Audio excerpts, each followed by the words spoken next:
The Canadian government used NAFTA talks on Tuesday to warn the Trump administration that Washington's bid to rewrite the deal's automotive section in favor of the United States would backfire and cost Americans jobs and profits.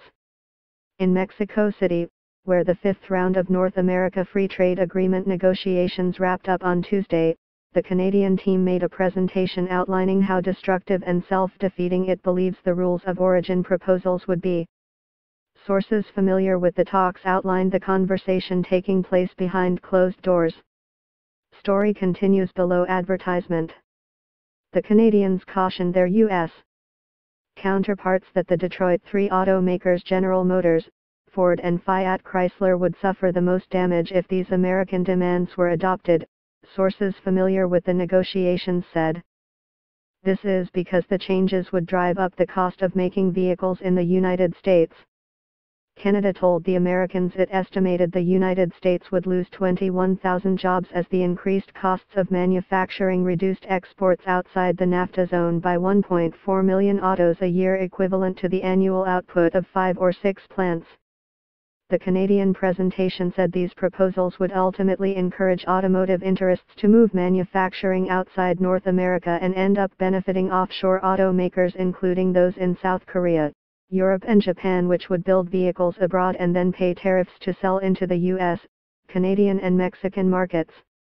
Last month, U.S. negotiators laid down stringent demands for the automotive portion of a new NAFTA proposals that have since been opposed by automakers and parts suppliers and rejected by Canada and Mexico as unworkable.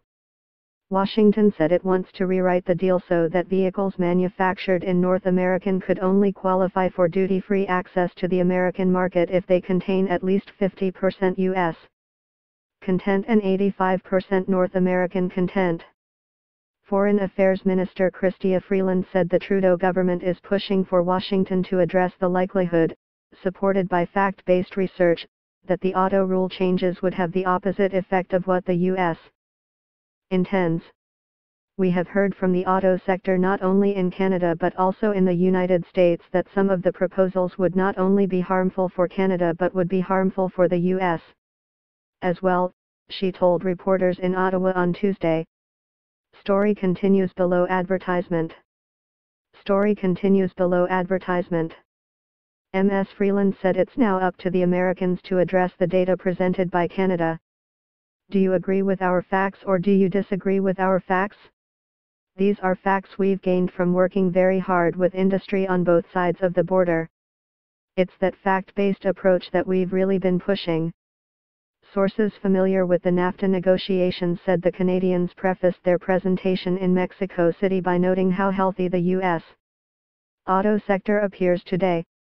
The Canadians observed that employment has climbed about 6% on a year-over-year basis during the last decade, and that investment in U.S. auto plants totaled $9.5 billion, U.S., in 2017, creating or retaining more than 12,000 jobs.